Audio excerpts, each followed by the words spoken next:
बिस्मिल्लाहिर्रहमानिर्रहीम। आज का टॉपिक है डायरेक्ट प्रोडक्ट ऑफ ग्रुप्स।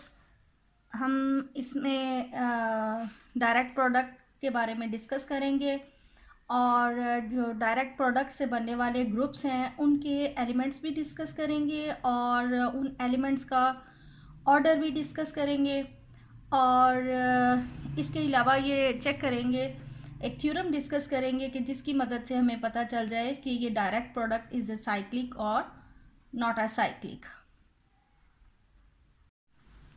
अब ये डेफिनेशन है direct product of the groups की कि direct product is an operation that takes two और more groups and construct a new group.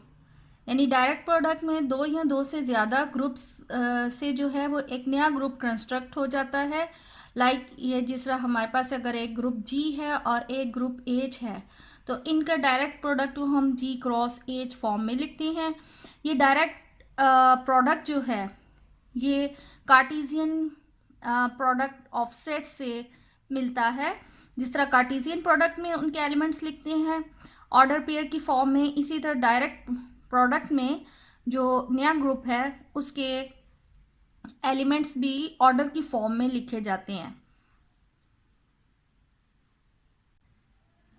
अब हम डायरेक्ट प्रोडक्ट में सिंपलेस्ट एग्जांपल लेते हैं लाइक Z2 एंड Z3। अब यहाँ पर Z2 के हमें मालूम है एलिमेंट्स होते हैं 0 एंड 1 और Z3 के एलिमेंट्स होते हैं 0, 1 एंड 2। तो Z2 प्रोडक्ट Z3 के एलिमेंट्स आ जाएंगे 0, 0, 0, 0, 1, 0, 2। यानी पहले हमारे पास पहला फर्स्ट एलिमेंट जो है वो Z2 में से होगा और सेकंड एलिमेंट जो है वो Z3 में से होगा। इसी तरह 1, 0, 1, 1 एंड 1, 2। ये टोटल इसके एलिमेंट्स हैं।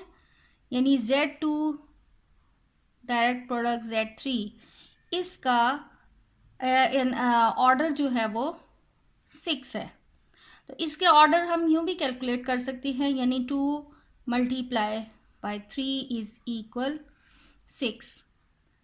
अब ये जो है Z2 Z3 ये एक Z2 and Z3 is uh cyclic, जो इससे यानी बनने वाला नया ग्रुप है Z2 और Z3 की मदद से जो नया ग्रुप बना है Z2 प्रोडक्ट Z3 वो साइक्लिक है।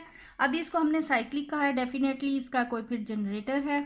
तो 1, 1 जो है वो इसका जनरेटर है जिससे ये सारा सेट जो है वो प्रोड्यूस हुआ है। यानी एक 1, 1, 1, 1 को अगर हम 2 टाइम्स ऐड करें तो चूँकि Z2 and Z3 under addition group होते हैं इसलिए हमने इसमें जो ऑपरेशन भी अप्लाई करेंगे वो ऑपरेशन जो है वो प्लस का ही होगा। सो वी गेट 2, सॉरी यहाँ पर ये आ जाए तो 1 + 1 2 होता है। तो 2 जो है वो Z2 का एलिमेंट जो है उसमें 0 आ जाएगा एंड 1 + 1 2, क्योंकि ये Z3 का एलिमेंट है तो यहाँ पर 0 एंड 2 आ गया। इसी को अगर हम 3 टाइम्स ऐड करेंगे देन वी हैव, यानी इसमें हम प्लस कर लें 1, 1, सो वी हैव 1 एंड 2 + 1 3। तो हमारे पास जो है 3 यहाँ पर ये 0 आ जाता है।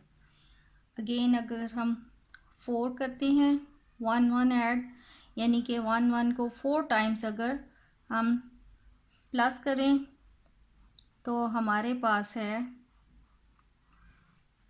ये 3 टाइम्स का ये रिज़ल्ट है।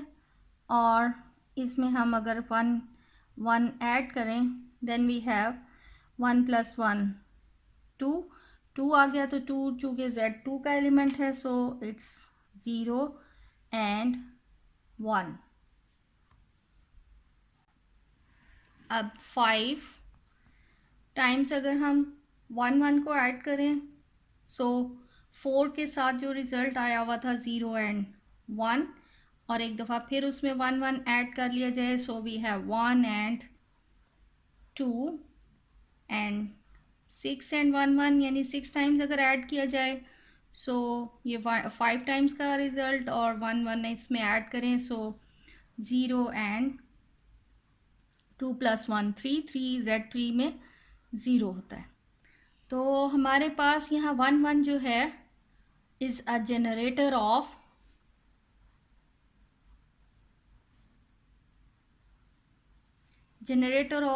Z2 बाय Z3 का है। 1 direct product of Z2 and Z3 का जनरेटर है, इस वजह से hence Z2 and Z3 is a cyclic group, and Z2 Z3 is isomorphic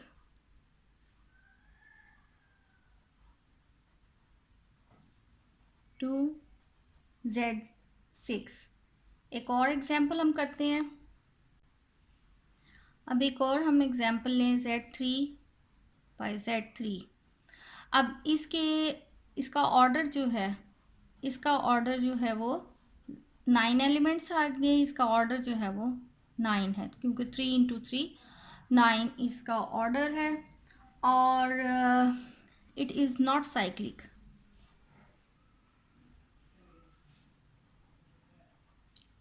ये साइक्लिक भी नहीं है क्योंकि इट हैज़ नो जनरेटर।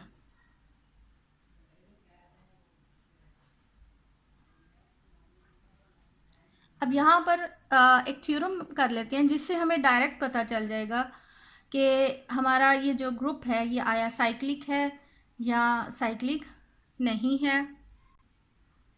अब ये हमारा इम्पॉर्टेंट थ्योरम है कि the group ZM direct product Zn is cyclic and isomorphic to Mn if and only if M and N are relatively prime, that is the GCD of M and N is 1। जब यहाँ पर हमारे पास ये M और N जो दिए हैं, ये अगर इनका ग्रेटेस्ट कॉमन डिवाइज़र 1 हो, यानी वो आपस में रिलेटिवली प्राइम होंगे, तो ऐसा ग्रुप जो है वो साइक्लिक होगा। जिस तरह अभी हमने जो एग्जांपल की है उसमें हमने एग्जांपल जैसा Z3 एंड Z3 ली है, क्योंकि ये दोनों जो हैं वो रिलेटिवली प्राइम नहीं हैं, इसलिए ये साइक्लिक भी नहीं है। इसी तरह हमने इससे पहले जो एग्जांपल की है Z2 एंड Z3 की, तो अकॉर्डिंग टू दिस स्टेटमेंट यहाँ पर हमें डायरेक्ट पता चल गया कि ये हमारे पास जो है वो साइक्लिक भी है, क्योंकि 2 एंड 3 ये इनका ग्रेटेस्ट कॉमन डिवाइज़र जो है वो 1 है। इस वजह से यहाँ से हमें डायरेक्ट इस थ्योरम की मदद से पता चल गया कि ये साइक्लिक भी है, और इसका फिर हम इजीली जनरेटर भी फाइंड कर सकते हैं। अब इसी टॉपिक से रिलेटेड कुछ फर्दर हम क्वेश्चंस कर लें ताकि इस कॉन्सेप्ट पे हमें थोड़ी कमांड हो जाए। अब डायरेक्ट प्रोडक्ट हमने लिया है, यहाँ पर क्वेश्चन है कि list the elements of Z2 by Z4, find the order of each of the elements, is this group cyclic. अब अगर तो वो थ्योरम ज़हन में होगा तो फ़ौरन हमें पता चल रहा है कि ये Z2 बाय Z4, तो यहाँ पर ये 2 है और ये 4 है। 2 एंड 4 रिलेटिवली प्राइम नहीं है, इस वजह से ये क्या है, ग्रुप साइक्लिक नहीं है।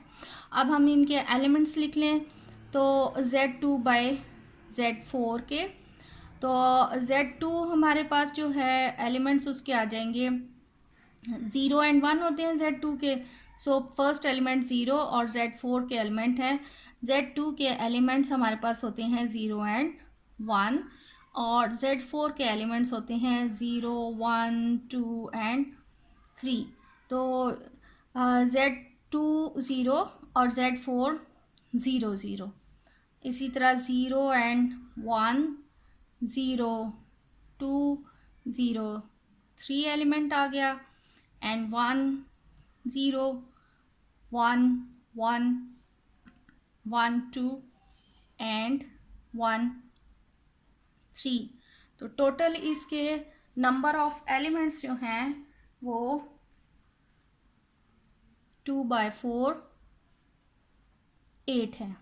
1 2 3 4 5 6 7 एंड 8, यानी इसका जो ऑर्डर है, ग्रुप का ऑर्डर 8 है। अब हमने यहाँ पर हर एलिमेंट का भी ऑर्डर बताना है, तो हमारे पास जो एलिमेंट है 0 0, ये इसका आइडेंटिटी एलिमेंट है। यहाँ पर जो इस सेट का हमने आइडेंटिटी एलिमेंट बताना होता है वो जो Z2 का आइडेंटिटी एलिमेंट है और जो Z4 का आइडेंटिटी एलिमेंट है, उन्हीं से मिलकर इस पूरे ग्रुप का आइडेंटिटी एलिमेंट बनेगा। यानी Z2 का आइडेंटिटी एलिमेंट 0 आ गया और Z4 का भी आइडेंटिटी एलिमेंट 0 होता है, इसलिए इस पूरे ग्रुप का आइडेंटिटी एलिमेंट जो है वो 0 0 है। अब 0 0 तो एलिमेंट आ गया हमारे पास। अब हमने इसका ऑर्डर बताना है, तो ऑर्डर आइडेंटिटी एलिमेंट का ऑर्डर हमेशा 1 होता है। अब नेक्स्ट हमारे पास जो है वो एलिमेंट लेट से 0 एंड 1 है, तो 0 एंड 1 में हम सेम एलिमेंट ऐड करेंगे 0 1, वी हैव 0 एंड 1 + 1 2। अगर हम इसे जो है यहाँ पर इसको लिख लेते हैं कि 2 टाइम्स ऐड हुआ है। अब इसी तरह 3 टाइम्स अगर हम इसमें ऐड करेंगे, सो ये 2 टाइम्स ऐड हुए का result plus 0 1, so we have 0 and 2 + 1 3। Again जब हम इसको 4 टाइम्स ऐड करेंगे, सो 0 3 + 0 1, सो 0 एंड 3 + 1 4, और मॉडलो 4 क्लास में ये कॉन्जुगेंसी क्लास 4 में ये 0 आ जाता है। सो हमारे पास जो 0 1 है इसका ऑर्डर है 4। नेक्स्ट एलिमेंट इसी तरह हम 0 एंड 2 कैलकुलेट कर लें, तो 0 एंड 2 को अगर हम 2 टाइम्स ऐड करते हैं, सो 0 2 + 0 2, वी हैव 0 एंड 2 + 2 0, 2 + 2 4 होता है। रेसिड्यू क्लास मॉडलो 4 में 4 की वैल्यू जो है वो 0 हो जाएगी, तो इसका ऑर्डर जो है वो 0 2 का ऑर्डर 2 आ गया।